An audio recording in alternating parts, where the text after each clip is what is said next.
دوستو یہ کہانی ہے پچھلے سال جون 2020 کی۔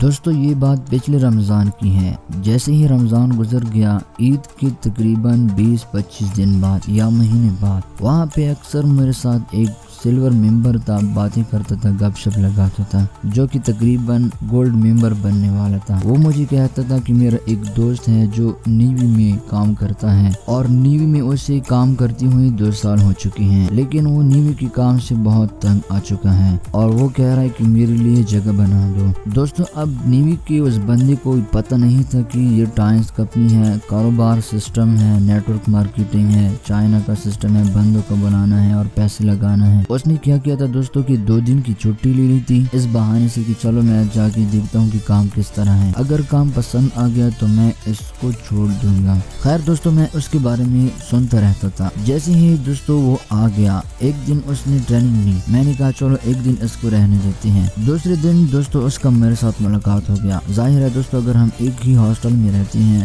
اگر کوئی بھی بندہ آپ کے گھر آتا ہے یا آپ کے ہاسٹل میں آتا ہے تو ظاہری بات ہے کہ وہ آپ کے ساتھ یا آپ کا اس کے ساتھ ملاقات ضرور ہوتا ہے۔ میرا اس کے ساتھ دوستوں گپ شپ ہو گیا، ملاقات ہو گئی۔ اس کے بعد دوستوں میں نے اسے کہا کہ کس طرح آپ کو لگ رہا ہے یہ کام، یہ کمپنی؟ وہ کہہ رہا تھا بہت ہی زبردست ہے، یہ ہے فلانا ہے، وہ ہے، بہت اچھا ہے، میں وہاں بہت تنگ ہوں۔ میں نے کہا اچھا دوستوں، میں نے اسے کہا کہ جہاں بھی آپ نے جانا ہے، جس کمپنی میں آپ نے جانا ہے، وہاں کے جو لوگ اس میں کام کرتے ہیں اس سے آپ نے پوچھنا ہے کہ یہ کام کس طرح ہے، یہاں پہ لوگ کیسے ہیں، یہ طریقہ کار کس طرح ہے۔ اس کو پتا ہوتا ہے کہ کیا حالات اس پہ گزر رہے ہوتے ہیں۔ میں نے اسے کہا کہ یہاں پہ مجھ سے آپ پوچھ سکتے ہیں۔ خیر دوستوں میں نے اسے کہا کہ ابھی زیادہ باتیں کرنے کا ٹائم نہیں ہے، کیونکہ اگر وہ سلور ممبر نے یا گولڈ ممبر نے مجھے آپ کے ساتھ دیکھ لیا کہ ان کو یہ باتیں بتا رہا ہے تو پھر میرا اور سلور کے مابین جھگڑا ہو سکتا ہے۔ اسی وجہ سے دوستوں میں نے اس سے کہا کہ جب آپ فارغ ہوں، جب آپ کو موقع ملے، میرے ساتھ بات کیا کرو، جو بھی آپ نے پوچھنا ہے مجھ سے پوچھ رہے، میں آپ کو ایک ایک بات سچ سچ بتاؤں گا۔ خیر دوستو اس وقت موقع ہی نہیں مل رہا تھا، کیونکہ آپ کو پتا ہے، میں نے آپ لوگوں کو بتائی ہے کہ جب ایک نیا لڑکا ٹائمز کمپنی میں جاتا ہے تو اس کے ساتھ اس کا اسپانسر جس نے اس کو بلایا ہوتا ہے وہ اس کے ساتھ ہی ہوتا ہے، تو لڑکے کو موقع نہیں ملتا کہ وہ کسی کے ساتھ مل سکے۔ خیر دوستو مجھے ایک ایسا موقع ملا جس میں میں نے اسے جلدی سے اپنا موبائل فون نمبر دے دیا اور میں نے کہا اسے کہ آپ اپنے فیملی کو فون کرنے کے بہانے سے مجھے کال کر لیں گے اور اسے بتائیں گے کہ میں اپنے فیملی والوں سے بات کر رہا ہوں، اور اس بہانے سے میں آپ کو ساری ڈیٹیل بتا دوں گا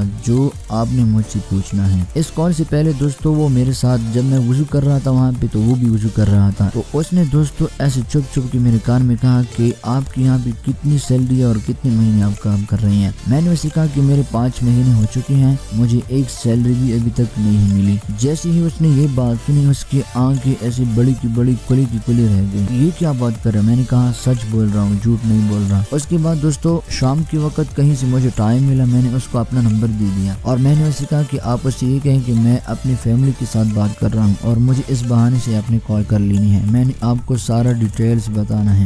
خیر دوستو جیسے ہی اس نے مجھے کال کی میں نے اسے کہا کہ خدا کے بندے آپ کس بات پہ آپ نیوی کو چھوڑ کے آ رہے ہیں؟ میں نے اسے کہا کہ آپ ملک پاکستان کے لیے بہت بڑا فریضہ سر انجام دے رہے ہیں۔ نمبر 1 تو آپ ثواب بھی کما رہے ہیں کیونکہ یہ جہاد میں بھی آ جاتا ہے، ملک کی سرحدات کی آپ حفاظت کر رہے ہیں۔ نمبر 2 آپ حلال کی روزی کما رہے ہیں۔ اور میں نے اسے کہا کہ جب پینڈیمک کا سیزن چل رہا تھا کورونا کا، تو کورونا میں دوستو سارے کے سارے کاروبار، پرائیویٹ کمپنی، اسکول وغیرہ سب کچھ بند تھی، کسی کو بھی پیسے نہیں مل رہے تھے، صرف وہیں گورنمنٹ کے دوستو ملازمین ہیں جن کو دوستو سیلریاں مل رہی تھی۔ میں نے اسے کہا کہ خدا کے بندے لاک ڈاؤن میں ہماری اتنی حالت آ گئی تھی کہ ہم 2-2 3-3 دن بھوکے رہتے تھے اور تجھے گورنمنٹ کی طرف سے 3 وقت کا کھانا بھی ملتا تھا، اوپر سے آپ کو سیلری بھی ملتی تھی۔ میں نے اسے کہا کہ شکر کر، جو بندہ ناشکری کرتا ہے خدا اس سے وہی دیا ہوا چیز چھین لیتا ہے۔ اور میں نے اسے کہا کہ یہاں پہ سسٹم یہی ہے کہ کاروبار کرانا پڑتا ہے، کوئی بھی سیلری آپ کی نہیں ہے۔ میرے 5 مہینے ہوئے، مجھے کوئی ابھی تک 1 روپیہ نہیں ملا، کیونکہ یہاں پہ ٹائمز بزنس ہے، Times Business network marketing پہ چلتی ہے، ڈائریکٹ سیلنگ۔ اور میں نے اسے کہا کہ آپ پہلے 40,000 روپے لگائیں گے، اس کے بعد آپ بندوں کو بلاؤ گے، جیسے ہی آپ بندوں کو بلاؤ گے وہ 40,000 لگائیں گے، پھر آپ کو بونس آئے گا، اتنا بونس آپ کو آئے گا۔ اور میں نے اس کو یہ بھی بتایا کہ اگر وہ بندے آپ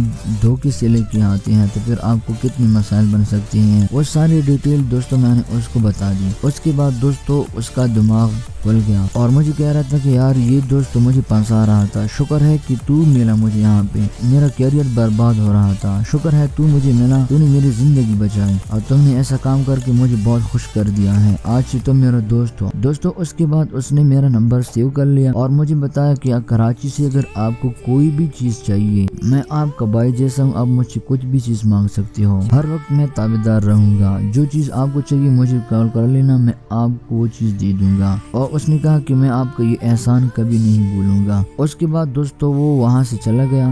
دوستو یہ تھی وہ نیوی لڑکی کی کہانی جو پچھلے سال جون 2020 میں میرے سامنے ہوئی ہے، اور یہ بندہ دوستو جو نیوی میں ملازم تھا، دوستو یہ ہمارے کوہاڑ کے علاقے کا ہے، اور اس کا دوستو اس وقت 2 سال ہو چکے تھے کام کرتے ہوئے، اور اس کو دوستو مل رہے تھے 23,000 روپے سیلری۔